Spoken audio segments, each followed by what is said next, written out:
Hari demi hari, waktu demi waktu berjalan. Umur kita terbatas dan semua terhitung hisabnya di sisi Allah Subhanahu wa taala. Umur kita sejak kita dilahirkan sampai akan meninggal dunia sudah semua ditentukan oleh Allah Subhanahu wa taala. Di antaranya rezeki. Malah rezeki itu salah satu rahasia Allah Subhanahu wa taala, dan Allah Subhanahu wa taala sendiri yang mengaturkan rezeki manusia. Bukan hanya rezeki manusia, bahkan seluruh makhluk Allah di muka bumi. Wa ma min dabbatin fil ardi illa 'ala Allahi rizquha. Setiap makhluk yang berjalan di muka bumi, Allah Subhanahu wa taala yang mengaturkan rezekinya. Walaupun rezeki kita sudah ditentukan oleh Allah, tapi sebagaimana kata Amirul Mukminin Umar bin Al-Khattab radhiyallahu anhu, inna as-samaa'a la tumtiru dhahaba. Ketahuilah langit itu tidak akan menurunkan hujan emas. Walaupun rezeki kita sudah ditentukan dan ditakdirkan oleh Allah Subhanahu wa taala, tetap kita punya kewajiban untuk berusaha. Allah Subhanahu wa taala menerangkan banyak di dalam Al-Quran, فَإِذَا قُضِيَتِ الصَّلَاةِ فَانْتَشِرُوا. Bergeraklah, berjalanlah, berikhtiarlah, berusahalah. فَانْتَشِرُوا فِي الْأَرْضِ وَابْتَغُوا مِنْ فَضْلِ اللَّهِ. Carilah karunia Allah, anugerah Allah, rizki Allah. Orang mukmin yang percaya kepada Allah dan senantiasa dia berikhtiar dan berusaha, tetap memiliki keyakinan, menggantungkan hatinya kepada Allah Subhanahu wa taala. Itu yang namanya tawakkal qalbu. Bukan hanya tawakkal usaha, bukan hanya kita percaya kepada kemampuan diri kita atau kita percaya kepada kecerdasan kita, tapi tetap kita senantiasa memohon pertolongan Allah Subhanahu wa taala. Dan segala amalan itu tergantung niat. Innamal a'malu binniyat wa innama likulli imri'in ma nawa. Kita punya amal, tapi sebelum kita beramal, sebelum kita berusaha, sebelum kita berikhtiar, tolong Bapak Ibu jangan lupa nawaitu. Saat kita mencari nafkah dan rezeki, nawaitu dia untuk apa? Jadikan rezeki itu adalah jembatan yang membawa kita mendapatkan ridha Allah, jembatan membawa kita masuk surga Allah. Itulah nawaitu. Hal-hal kecil dengan nawaitu bisa menjadi besar di sisi Allah Subhanahu wa taala. Ada orang nawaitu dia mencari nafkah dan rezeki, begitu dia mendapatkan rezekinya, dia nawaitu untuk memenuhi hak-haknya, kewajibannya terhadap istrinya, kewajiban terhadap anaknya. Sampai Rasul bersabda, sampai seorang suami suapin istrinya diberikan pahala sedekah. Coba bayangkan, berarti nawaitu itu sangat berarti. Oleh karena itu Bapak Ibu jangan tinggalkan nawaitu. Di mana anda berada, apa urusannya, mau kemana, tolong dihadirkan nawaitu. Karena dengan niat, disitulah akan kita sama-sama mendapatkan petunjuk Allah Subhanahu wa ta'ala. Semoga senantiasa kita dalam ikhtiar dan usaha kita, selalu kita menambah keyakinan dan kepercayaan kita kepada Allah Subhanahu wa ta'ala. Hari ini kita berusaha berikhtiar, menghadapi sedikit kesulitan dan kesusahan, jangan kita berkata, kenapa Allah tidak melancarkan rizki dan usaha saya? Tapi harus bertanya kepada diri kita, apa salah saya? Apa kekurangan saya? Barangkali kalau kita muhasabah diri, oh ternyata hari ini saya merasa susah rizki karena ketiduran salat subuh tadi.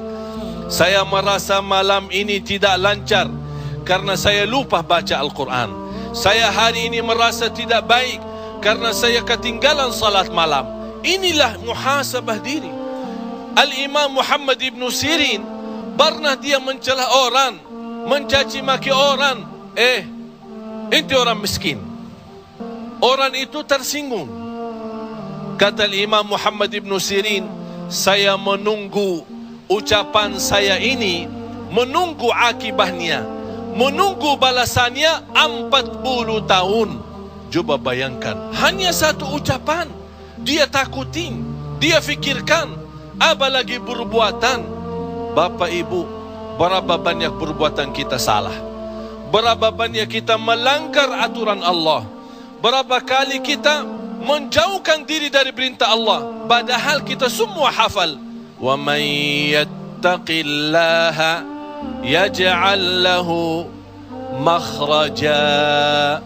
Barang siapa yang takwa kepada Allah, akan Allah jaminkan diberikan jalan keluar dari segala kesusahan, dari segala kesempitan.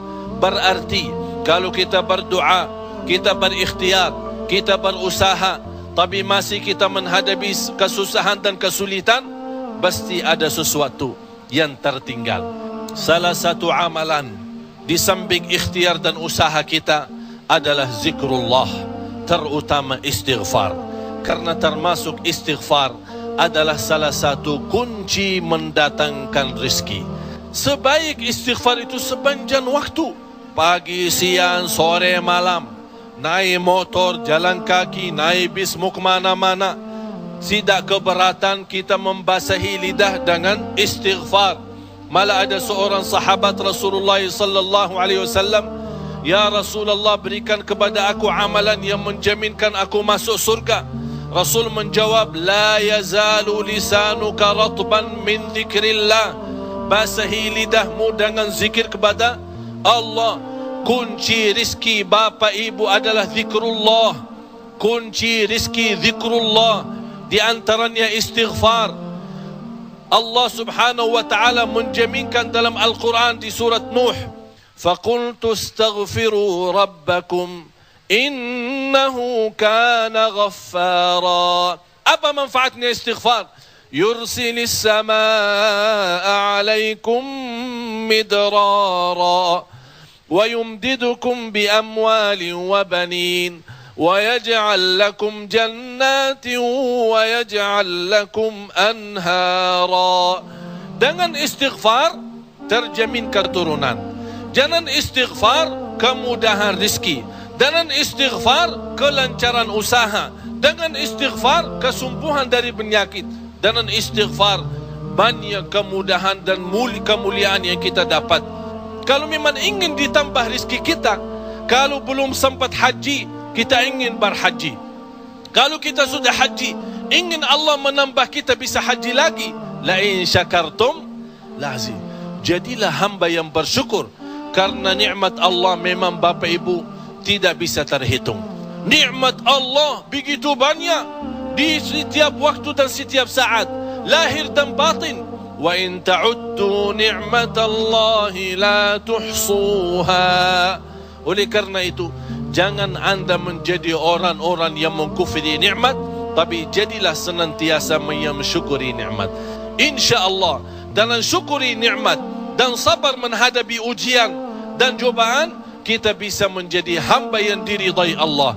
Kalau Allah sudah ridha kepada kita, InsyaAllah segala amal ibadah kita akan diterima, dan segala usaha dan ikhtiar kita akan dipermudahkan oleh Allah Subhanahu wa ta'ala.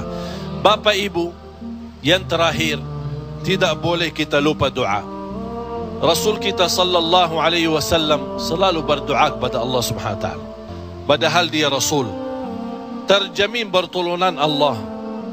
Senjata orang mukmin adalah doa, dan pintu langit bisa dibuka dengan doa, dan doa itu kapan saja dan bisa sampai kepada Allah tanpa waktu dan tanpa batas. Selama kita masih berdoa kepada Allah, selama masih kita memohon kepada Allah, Allah akan senantiasa mendengar doa kita.